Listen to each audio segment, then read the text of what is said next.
hear me? Okay, great. All right. That was quite a few questions wrapped up into one. So, so I think you asked a question about startups and why startups fail versus maybe corporate innovation. I follow the question. I've had the opportunity to work with a lot of startups. I've done a couple of my own. The traditional way is, and certainly the way I was taught as an entrepreneur. I went to business school. They teach you, hey, you got to write this business plan, and the intent is good, right? You do need to think through all the elements of your business. What is your product? Who is your customer? How are you going to market it? How are you going to price it? How are you going to make money at the end of the day?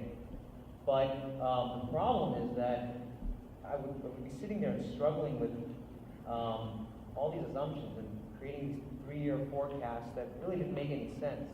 And even when it came to corporate innovation, if I was in charge of building a new product, the executives would say, well, where's your business case? Which is a fair question, because I'm asking them for whether it's $100,000 or $1 million. They certainly have a financial responsibility, and they want to know, hey, how can we get ROI? But even then, I'm sitting with the financial guy, and he's asking me, okay, well, what's going to be your growth rate?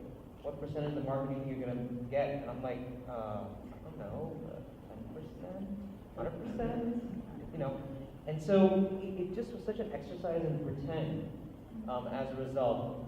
And recently, just in the last 6 months, I've worked with about 3 or 4 different startups.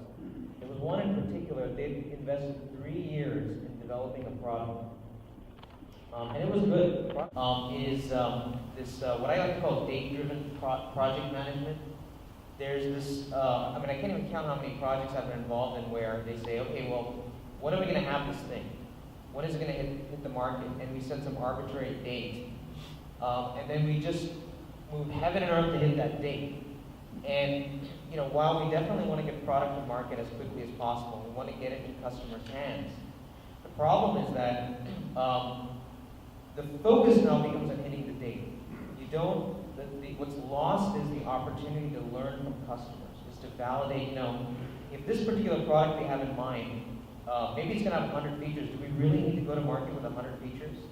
Maybe it's 3, maybe it's 4. Or which of those 100 are really the most important ones for your customers? Have we taken the time to validate them?